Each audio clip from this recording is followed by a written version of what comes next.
Okay, so let us look at our laboratory for this week. So let me find, oh, here we go. Okay, so this is your Beyond Lab. Wait, I'm not sharing the screen, am I? Oh, son of a. Okie dokie. Okay, share screen, that would help. Okay. Okay, so let me go back and find it again. Okay, so here we go. Okay, so this is your Beyond Labs for this week. And notice that it says permanganate, and we said we were going to memorize that permanganate was a strong oxidizing agent. So you are doing a standardization. So we know it's a titration. And so it's giving you the directions, which I'm confident you can follow. And then notice that we have a method 1. So I'm going to call this method 1.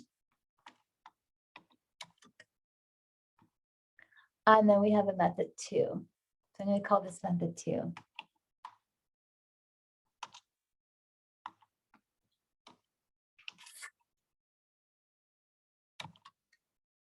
Okay. Okay, so I'm calling this one method 1. I'm calling this one method 2.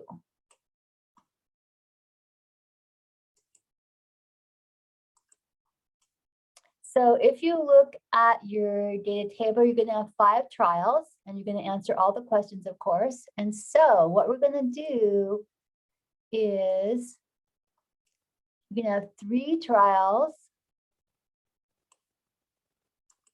of method 1.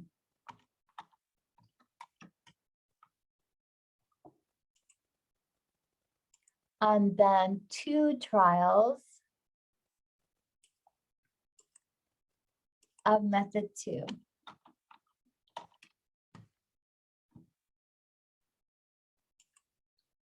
And remember always in your virtual laboratory notebook that you will put your name. And technically we should have been putting the date this whole time, but I kind of forgot to tell you. So let's go ahead and put our name and our date like you would with an actual laboratory notebook.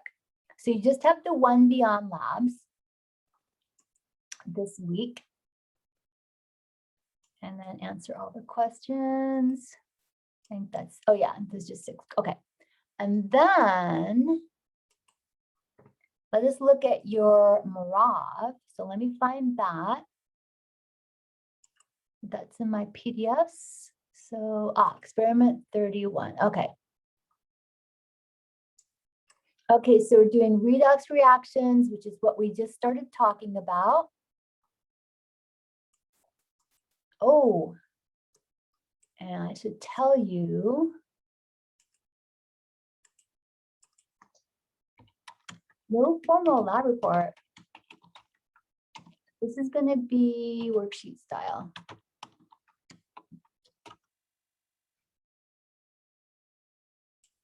So you've done enough formal lab reports already. So you will not have to do a formal lab report for experiment 31. It will just be like a worksheet. But you're going to want to do it as soon as possible because you don't want to wait till like Sunday. Okay, so we're learning about redox. And there's a discussion about how important it is and rusting and all that. And we're going to look at single replacement, single displacement. Okay, and then your book tries to save money, which is kind of annoying, but all these little places where there's equal signs because it was cheaper for your book, these are all reactions. And so this is what we were doing. We were doing oxidation, reduction, and then notice that you're supposed to know that this is oxidation because where are the electrons? If the electrons are on the product side, that's oxidation. If the electrons are on the reactant side, that is reduction. As you notice, same here. Electrons are on the product side, so we label it as oxidation. Electrons are on the reduction side. We label that, I'm sorry, the electrons are on the reactant side, we label it as reduction. So we know that now.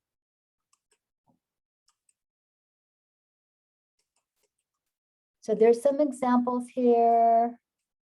Ooh, and it's giving us some free energy. It's giving us a little formula here. And now we also have this really nifty, oh, there's more examples. Okay, so now we'll talk about what you're gonna do. Okay, so if we look at this is telling us something called volts. So for example, if we had peroxide in acid and it gained electrons, again, these are all like this, etc. It gives us something called volts. So this is a table showing that if you do the reduction like this is how many volts you would get. So we're going to be using this table. And there's a lot more. Here's the rest of the table.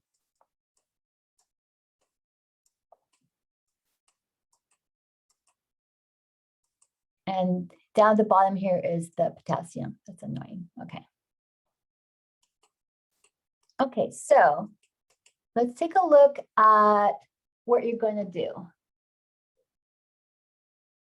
Okay, so they're telling you that they want you to start with copper solid. So here's your copper solid, and I did put in the solid. And they also want you to start with tin. So here's the tin 4. So let's take a look at the copper on that table.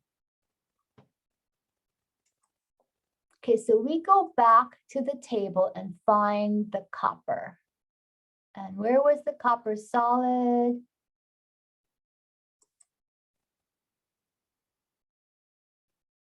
Where is it? I found it yesterday really fast. Oh, there it is. Okay, got it. Okay, so here we go.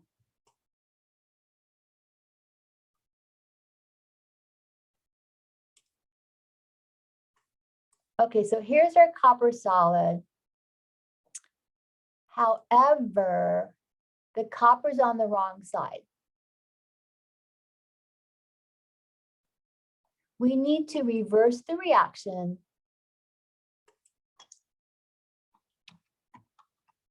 and when we do that, we need to change the sign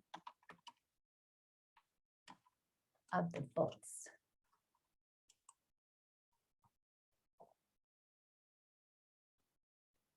So because we're doing what they want us to do, they want us to start with copper solid as a reactant. We need to reverse this whole reaction.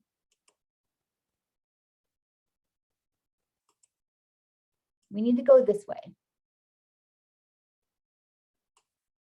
If we go that way, we need to change the sign of the volts. Here, these are our volts. And that's how we reverse the reaction here.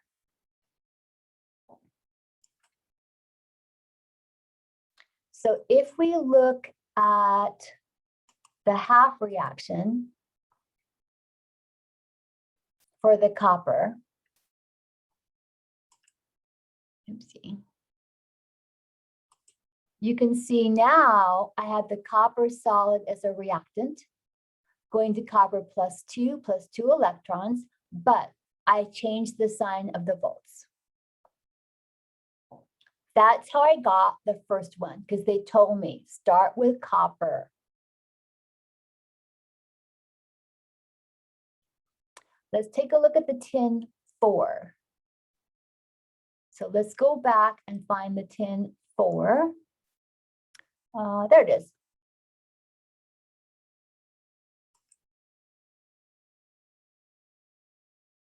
Okay, so here's my tin. Here we go. Okay, so here's my tin 4. So We're going to use this as is. The tin 4 is already where we want it to be. So we just copy this down as is.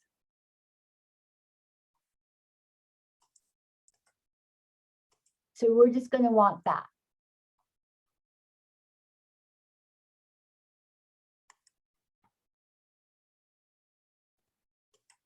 That's how we get the tin 4.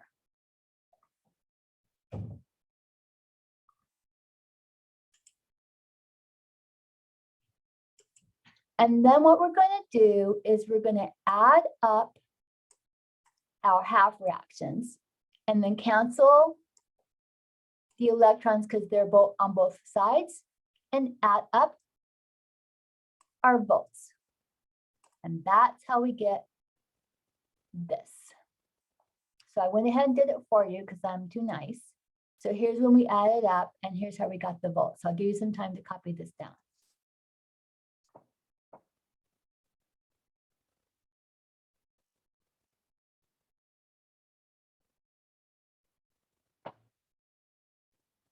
So we're just adding. Add half reactions, cancel electrons, add volts. So this answer is in volts.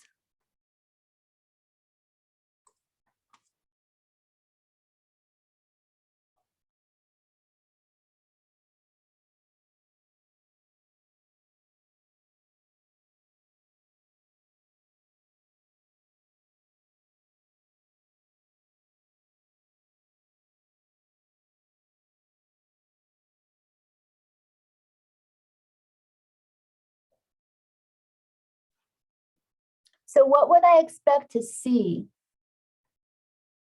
If I look at my net ionic reaction, I would expect to see the copper dissolving.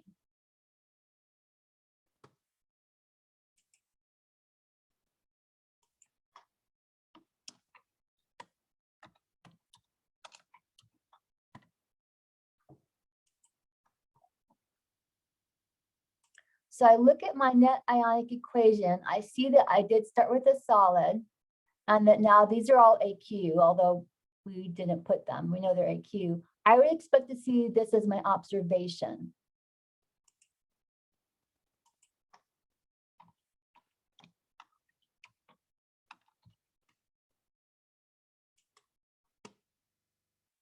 So based on my net ionic, I can predict an observation that copper dissolves.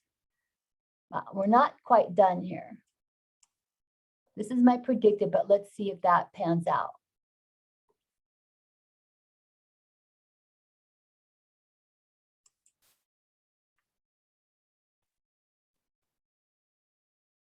Okay, so then it's telling me start with zinc solid. So once again, I go back and there's my zinc.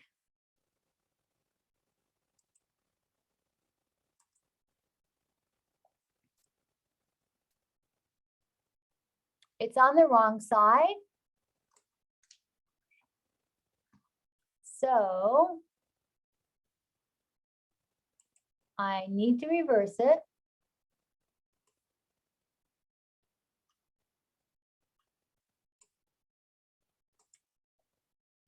So I'm going to reverse it. And I'm going to change the sign.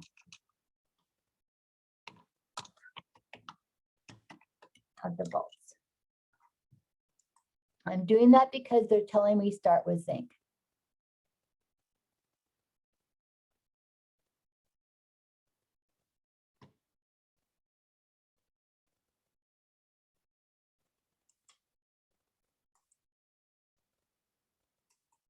Okay, so that is how we get our zinc. And then we already had they use the same tin 4, so we could just copy down the tin 4 as is.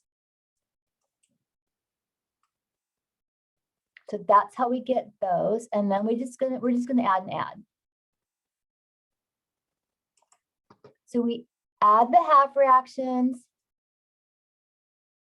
We cross off the electrons, they're the same on both sides, and we add the volts.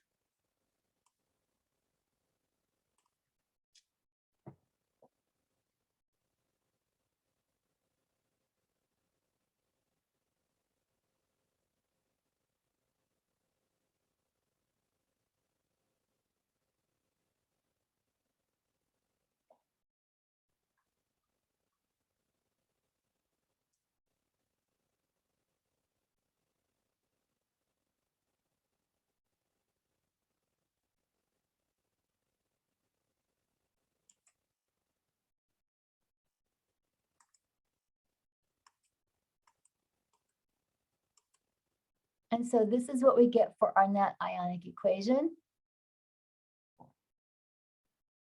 We would make a prediction of the observation.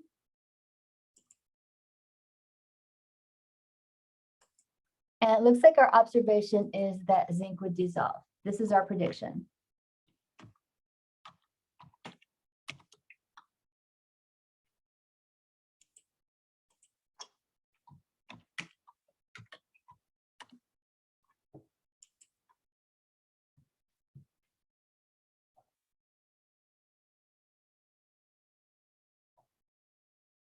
Okay, so let's see which one of our observations would be correct.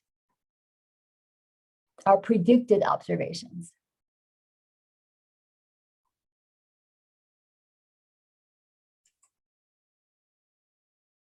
Only one of our predictions is correct because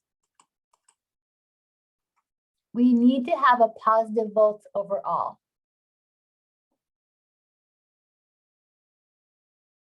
So one of our predicted observations was correct and the other one was wrong. Okay, so yeah, this is negative. That means it's a no-go. We will have no change. Our predicted observation would be no change. I should be typing that.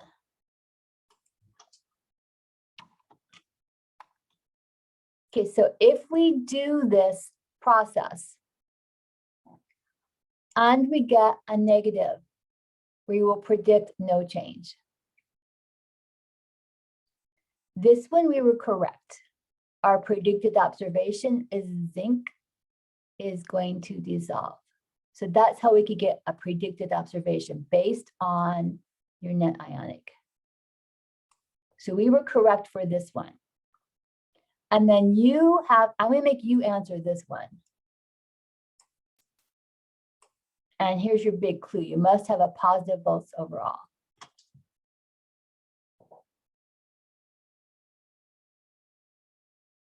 So one of them is spontaneous and the other one is not.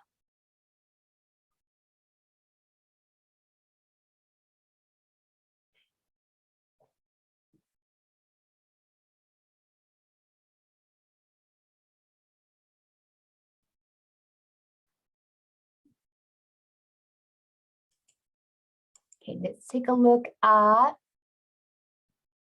the next question. Okay, so this one is giving us permanganate and tin 2. So we do the same thing. We go back to that table and we find the tin 2 and then put in the volts. That's how I got this.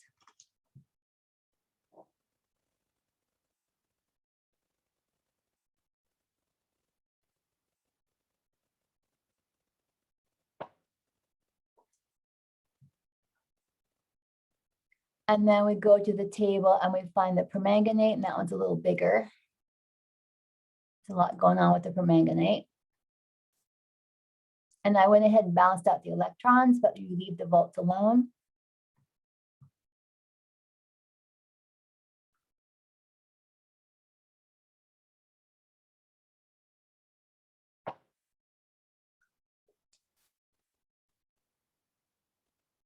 Okay, so I'm going to go ahead and give you some time to copy this down. And I'll show you the formula. And I'll give you some time to copy that down. And then we'll talk about it.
Okay. Oh my gosh.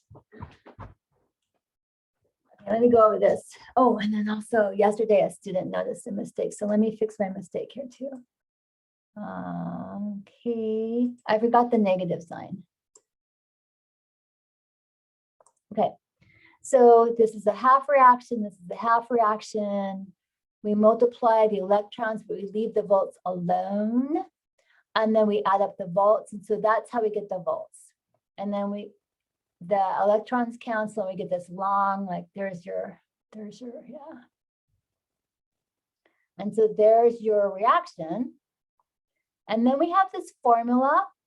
We can get the free energy from the moles of electrons and this Faraday's constant, which is the 96.5 kilojoules, volts, moles, electrons. This should be over.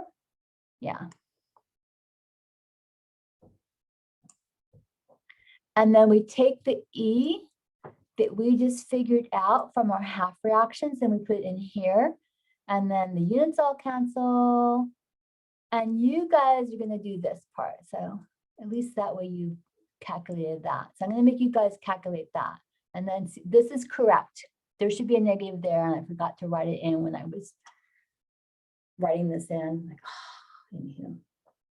Okay, so you guys are going to have to answer this. And you're going to have to answer this. Just pull out your calculators. But I showed you how to do everything else. So that should help a lot.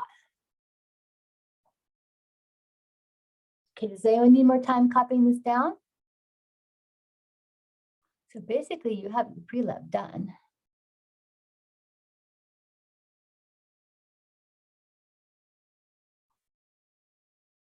Can I clear it unless someone needs more time?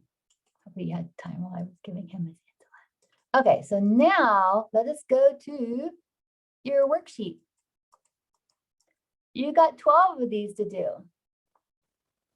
It's exactly what we did in the pre-lab. But make sure you put the oxidation half reaction in the right place, the reduction half reaction in the right place. You might want to do that on some scratch paper. And then your net ionic. From your net ionic, that is how you're going to get your expected observations, which is exactly what we said. You take a look at your net ionic and you see what happens in the net ionic based on the phases, and then you put in your expected observations here. Since you're not doing the experiment, you'll just put an A for experimental observations, but you have to do everything else. And there's 12 of them that you have to do. So you probably want to get this done sooner rather than later because it does take a while. But it's just what we did in the pre-lab. So you're going to answer all of that. So we got 1. That was 1. That's 2, 3, 4, 5, 6, 7. Oh, and 7's got an A and a B. You're going to do both of those. And then 8, and then 9, and 10, 11. And then your last one is 12. So that is your lab for this week. Okay. Okay, that should be plenty for you to do. You're free now. You can go do your